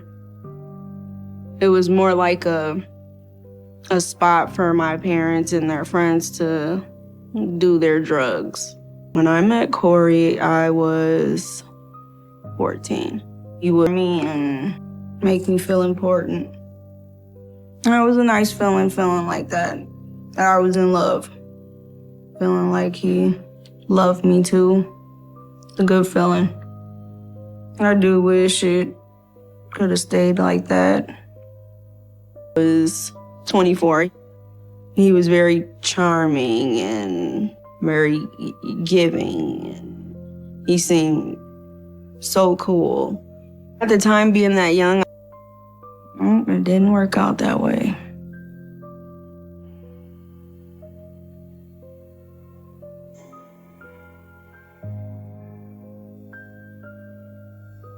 But I scare myself sometimes, you know what I'm saying? Because I know where my mind goes. This is a picture of me and Corey. Really big and just scary. I told the guys, like, y'all don't need to be talking to her. And he's yelling, they're telling him, like, no, you don't need to be saying that about her. She's not like that. Just saying some really messed up things. I was really embarrassed. I thought I was, like, madly in love with this guy. Corey was an escape from my reality. I was able to get away from everything going on at home. I don't know if I felt like I wanted better. I don't think I knew what better was. You know, I just didn't want to be there.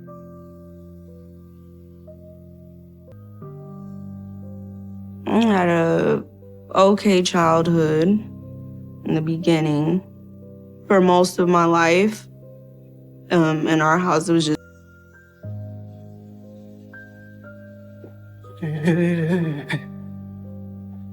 let's see now.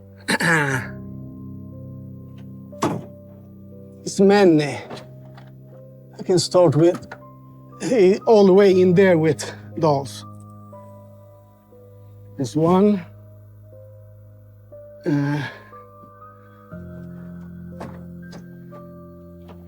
Me, my mom, my sister, and my sister's dad. And around like 12, I found out my parents were using drugs, and, life just kind of went downhill from there. There was no... Let's go. That was the first time I seen him be jealous like that, and then it was over. He didn't say anything to me. He just acted like it didn't happen. I didn't say anything to him. I didn't want to aggravate him. I was just in my head like, what just happened? Why would he do that?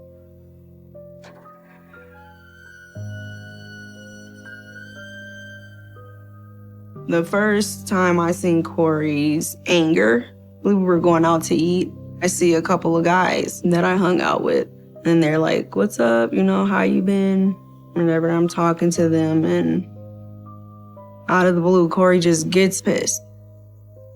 His face was like wrinkled up, and his eyes get...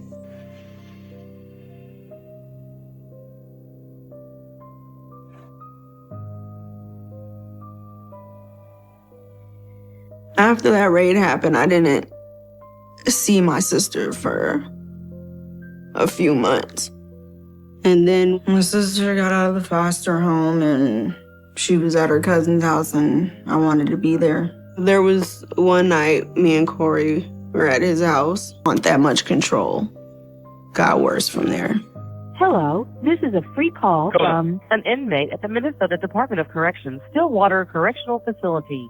To accept this free call, press Be calm, stop crying, and act like that didn't happen. He knew how much that photo meant to me. That was the only picture that I had. And I was really missing my sister. And I wanted to go be with her. So I started telling him, I was like, I'm gonna go stay with my sister. Good. I sent you a letter a couple of days ago. We got the green light from the prison. We're coming out to meet you. Yeah, we definitely want to get a whole story out there. So what happened? You just attacked her? Yeah, I tried to slit her throat open. My son was born November 22nd, 2007. Like, I need to know that. This was the first time I seen him. 0. Hello? Hey, how are you doing? Yep. Good. I really hoped that Corey would change. I thought he would see his son and we could just be a family. That's all I wanted. But he wasn't there. He wasn't changing diapers. When he was in, I started packing up all my stuff, the little stuff I had, and he's just silent. I could see him getting irritated. And he just was like, you're not leaving. You don't need to be there.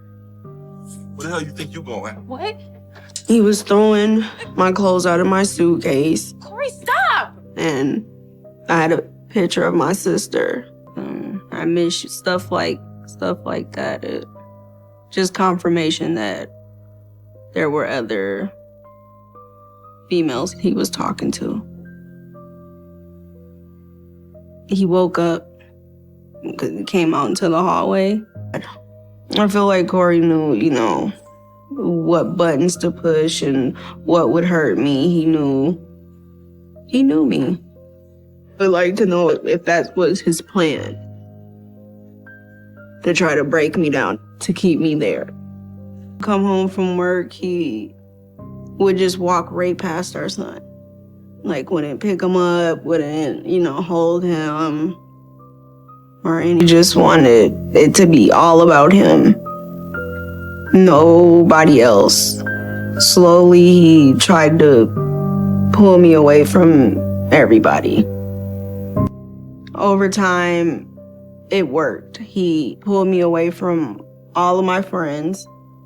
I stopped talking to a lot of people. During all that time, I did feel stuck. And he had sitting on the dresser. And I go to grab it, and he snatches it out of my hand. And he's like, I'm not giving you this picture. If you don't stay, you can't have this picture. To get that picture back, I had to put all of my clothes back where they were, put the suitcase away. Me so just messed up in the head. One night, it was like kind of late. He was sleeping and his phone kept ringing. And I grabbed it. And I just seen different messages from different girls. Like, hey, what's up? And he seen that I had the phone. And he's like, what the f are you doing? So he slapped me in the back of the head, and then he kicked me, snatched the phone. Like, I didn't know who that was.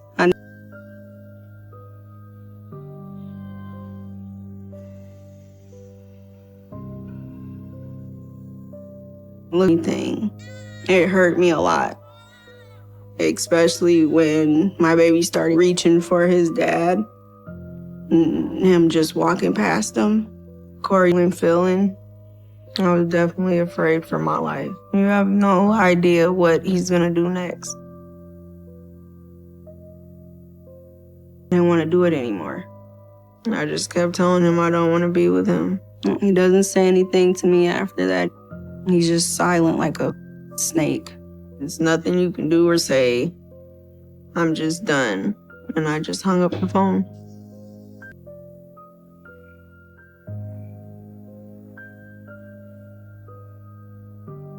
He came upstairs a couple of times, tried to get me to go to the basement with him. Tell me, like, Lisa, come downstairs and me have a drink. Put his hands on me.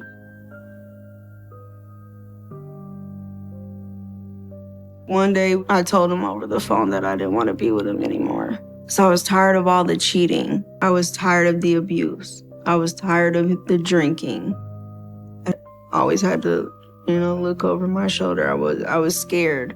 I had started noticing anytime I would leave the house, he was following me everywhere. He was definitely trying to intimidate me by stalking me. It's just a sign of him unraveling, him not being able to control himself anymore. I didn't think about going to the police because he was still living there. How can I say he's stalking me and we're living together? It's unsettled. Never seen that. I was scared. It was just like dead. Evil. He didn't say sorry or anything. He just slammed the door. This was the first time but everything in me was telling me not to go in that basement with him. Everything. I knew he was gonna try to hurt me. I knew that's why he wanted me to come down there. Kept telling him no. Something in me was just telling me that something bad was gonna happen that day. He did that 2 times. Third time he comes up, he's like, I'm taking my son. You know what? I'm about to take my son and leave. I'm out. No, you're not. When he said that, I instantly got pissed. And we started arguing. I'm telling him, like, you're not taking my son nowhere. And Corey's pacing back and forth, and his eyes are just big and empty. And looking at it now, I just think he's a bastard. He told my friends for 3 days that he was gonna kill me. He said it with a straight stone cold face. He meant that. He just looked so just evil, like it was scary. Then the next thing I know, he runs towards me and he starts punching me. He's on top of me when he pulls the box cutter. He has a box cutter to my throat. He's black, and I don't know where I got that strength from to hold him off. The box cutter, I don't know how he got to it so fast, but I was just holding his hand like this. And I'm yelling and I'm screaming for top of me. And at that point, I just felt like nobody can do anything. He's invincible. They can't get him off of me. At this point now, they're trying to call the police. Literally, if I moved the wrong way, they would have cut me. I'm just screaming, help me, over and over again. My sister, she runs up to the neighbors. The neighbors call the police. When the police get there, he finally got off of me. Runs back down to the basement and breaks out the window. Help. My dad comes running out of the bedroom, gets on top of him, and he's choking him. This man is still on the window and leaves. And I feel something leaking from my head. And I touch its blood. There was blood on the floor. There was blood on the couch. I had to get 7 staples in my head. And I still have the scar. It's a reminder all the time. Right at the top of my head, you can see the scar there.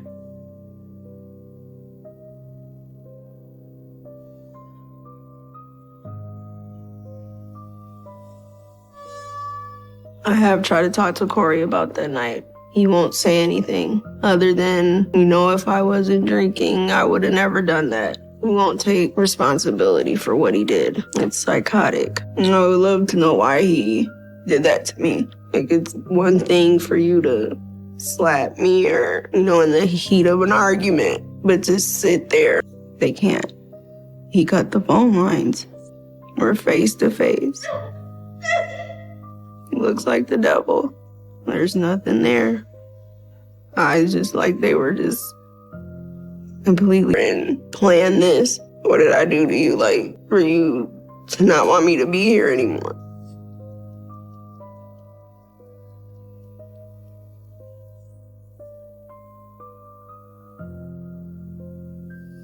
Megan, she looks happy, full of life. She's a beautiful girl. Not here anymore. I didn't know Megan about that. 10 years goes by fast. He tried to kill me in front of my family. that didn't stop him. So nothing feels safe if he's... Will Corey hurt me again when he's out of prison?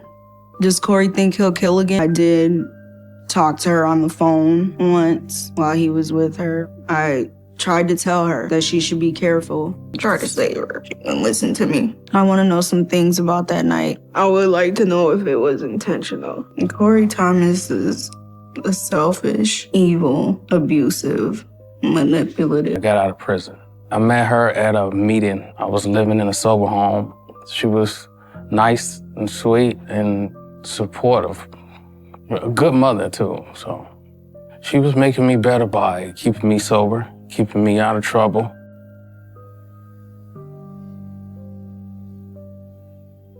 It's a lot of arguing.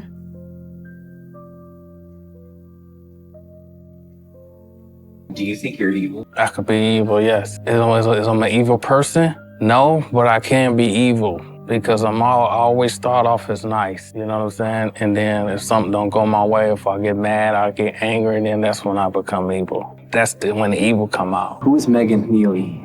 Megan Neely was a girlfriend that I met when I... Psychopath. He's a murderer, and he always will be. Corey is where he belongs. He needs to stay there.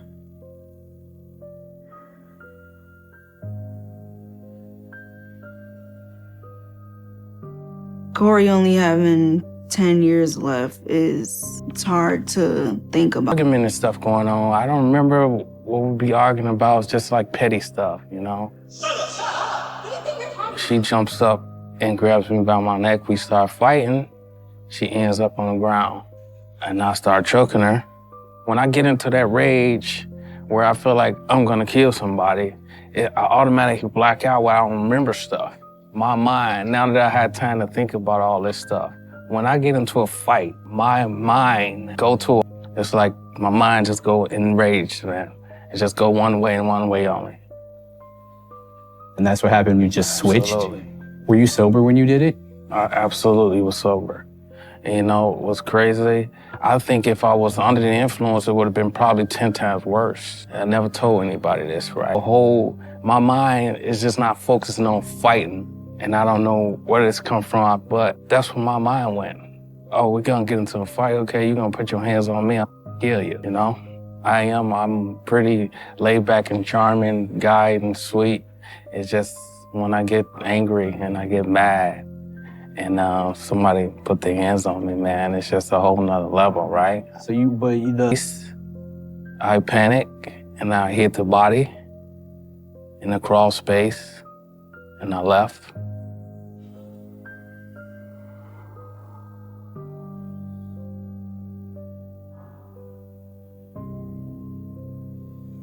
I've been in prison since 2011. I've been having a lot of positive stuff going on with myself, you know? So I love to iron, as you can see, right? So it was an iron right there. My first mind was to pick up the iron and hit her with it. I chose not to do that. Instead, I choked. And when I realized that she was deceased, I'm doing my thing. So when Lisa decided she wanted to break up with you, did you feel like you were losing control and that's part of what made you snap? Absolutely. I actually go in that panic mode, right? When you got abandonment issues, right? When you grew up with abandonment issues and a person try to leave you, you can automatically feel like no trouble. I haven't been getting no major trouble. Go to school, I work. You consider yourself reformed? Absolutely.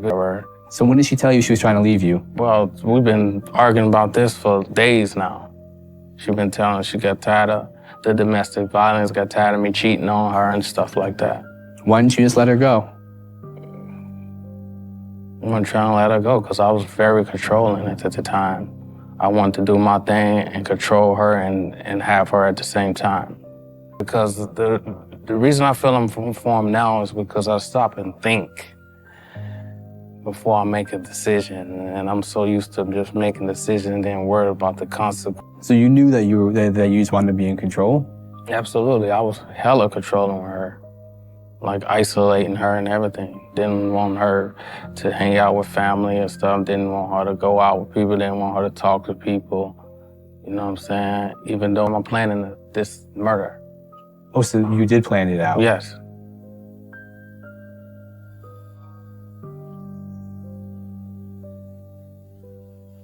How long did you plan that attack? I'd say probably a couple months. Well, just was thinking about the level of anger you have is... wouldn't call it anger, I call that rage, man. Can you feel it coming on when that's gonna happen? Well, it automatically come on, man. It's not a feeling, it's like a switch, like a light switch, man. Plus and stuff later. Talk to me about New Year's Eve, 2008. Lisa, she was trying to leave me. I was drinking, celebrating, and I was threatening her life to kill her.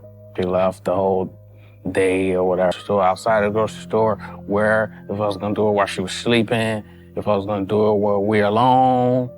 So these are my thoughts at the time. My plan was to kill her so she wouldn't go and be with nobody else. But you knew her folks and your son were there. What about them? I didn't care about your world is crashing down on you, right? So that mindset so that thought going in your head, if I can't have you, nobody is gonna have you. And I had a box cutter already in my pocket because I used to stock shells at a grocery store, so I already had it in my pocket. The place where I'm gonna do it at, where I'm gonna do it at, because it was an instance where I followed her and her friends to the grocery store. If I was gonna do it in the grocery store, none of that. I didn't even care about my own son at that time, man. What does that say about your mindset then? That says that my mind up. And that's my thoughts is up, and that's where I go when I'm in that controlling mode. Did you ever love her? I cared about her at a certain extent. Did I love her? And I don't think so. Pocket. So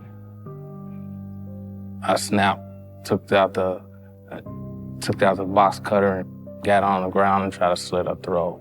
And then her father, I love what she could do for me, but I tell him that. So are you capable of love? I could pretend I'm capable of love. Yeah, I could pretend. I'm really good at pretending. But is I'm capable of really loving somebody? No. But I'm a good pretender though. Do you feel there's like a different version of you inside? Like there's that anger, there's that rage-filled version of you? Absolutely. I jumped on top of me and saved her. So Lisa said that you hadn't been going to work those past few days. Yeah, because I was stalking her. So if you weren't going to work, why'd you keep the box cutter on you? Because I'm thinking the whole time, so she won't be with nobody else. He admitted it. So a lot of mixed emotions hearing him say that. It's the first time I heard him say that he knew he was controlling me. It makes it so much worse that he knows that he knew. I can't believe he finally said it. He looks crazy. He was crazy. Okay. Yeah. This is...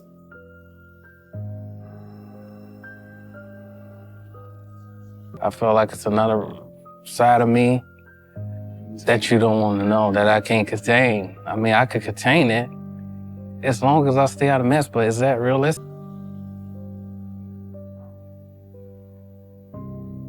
How long did you plan that attack? I'd say probably a couple months. So were you planning on killing her even before you knew she wanted to break up? Absolutely. Right? Is that realistic? I mean, we're gonna have problems. We're gonna have... she was trying to leave me, and I was threatening her life to kill her. Why didn't you just let her go? You're right. Because I can't stand seeing you with somebody else.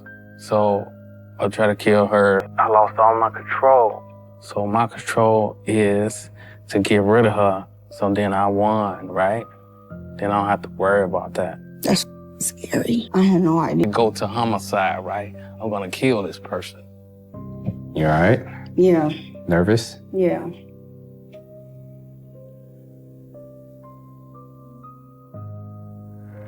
I'm nervous. I'm really curious to see what he's gonna say. When is the last time you've seen and heard his voice? Been a long time. Talk to me about New Year's Eve, 2008. Yeah. What the? He really wanted me dead. I had no idea. Oh, that makes me appreciate so much more that I'm here. I cannot believe it was that long. That's beyond scary, that he was able to sit there for weeks, months, and hide the fact.